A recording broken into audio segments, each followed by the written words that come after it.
В нашей стране нет критического понимания событий, происходящих в мире, отметил, открывая круглый стол, руководитель ЦСИ Олег Домения. По мнению ученого, если вновь избранный президент пойдет по такому же пути, то Абхазия потеряет общество. Олег Домения считает, что стране нужны другие подходы и решения. Нужно здесь, с одной стороны, осмыслить, понять текущий момент, текущие наши условия, а с другой стороны, как выйти из этой ситуации и выйти на перспективе развития.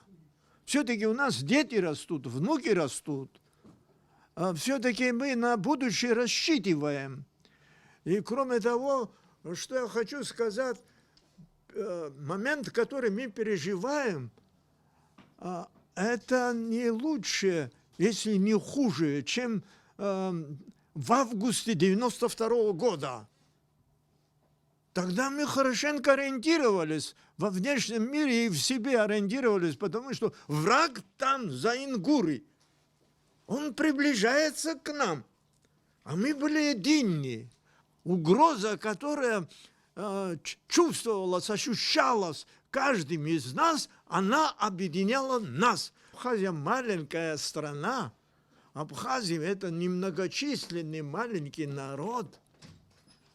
Если мы не определим свои ориентиры, то мы не выживем. В современной реальности, где мир раскололся на восточную и западную сторону, и обе руководствуются принципом «кто не с нами, тот против нас», нужно проводить правильную и мудрую политику, считает министр иностранных дел Сергей Шамба. По его мнению, для этого государству нужны пользующиеся доверием люди, которые смогут определить правильный вектор и вывести страну на другой уровень. Выборы, которые у нас предстоят в ближайшее время, должны определить, как мы будем действовать. У нас общество разделилось на два таких общества, я имею в виду даже не политические силы, на две такие значительные группы. Одни считают, что нужно открыться.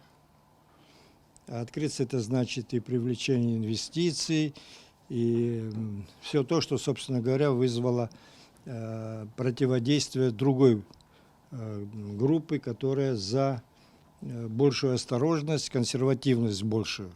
То есть консервативные и какие-то прогрессивные силы столкнулись у нас в стране. Вот нам нужно правильный путь выбрать. Я все-таки думаю, что такая закрытость, вот мы сегодня имеем этому пример, этой закрытости. То есть расчет на собственные силы. Ничего не уступим. А вот те законопроекты, которые у нас вызвали такую бурную реакцию, они ведь были тоже подготовлены для того, чтобы дать возможность Абхазии самостоятельно развиваться. Ну, можно там находить угрозы, конечно, но если мы отказываемся от этого и идем по пути собственного самостоятельного развития, у нас тоже есть угрозы. Нам нужно оценить, где у нас больше угроз. Нужно подчеркнуть, что сегодняшний кризис не первый, а очередной. И если и в будущем будет продолжена такая политика, то повторение сценария неизбежно. По мнению заместителя председателя общественной организации Айтгылара Ишсоукакалия, главной проблемой абхазского общества является его разделение, которое произошло еще много лет назад. Реформам тоже рознь. Нельзя забегать вперед, нельзя вот в этом вот, знаете, таком порыве необходимости реформирования разрушить то, что уже есть.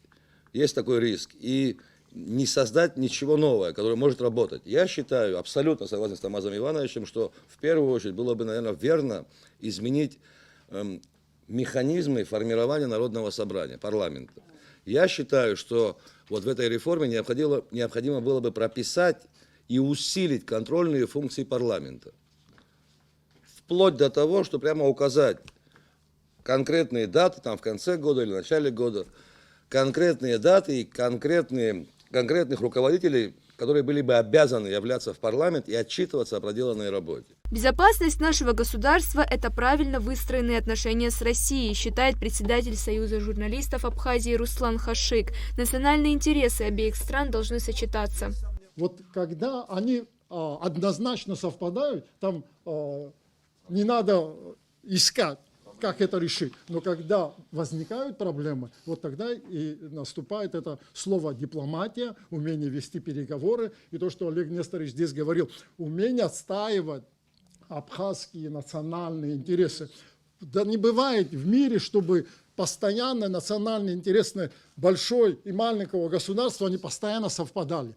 Но на то и существует власть, дипломатия, чтобы они его сводили, не переводили в противостояние и не использовали вот эти существующие, текущие, временные несовпадения национальных интересов во внутриполитическую борьбе не использовали. Самое страшное, то, чем отличается нынешний кризис от всех предыдущих, никогда в абхазской внутриполитической борьбе не использовали российский фактор в внутриполитической борьбе. Участники встречи также планировали обсудить цели и параметры проекта республиканского бюджета на 2025 год, однако заседание оборвалось по известным причинам, а именно после информации о стрельбе в парламенте. Ульяна Рожкова, Рамо Камке, Абхазское телевидение.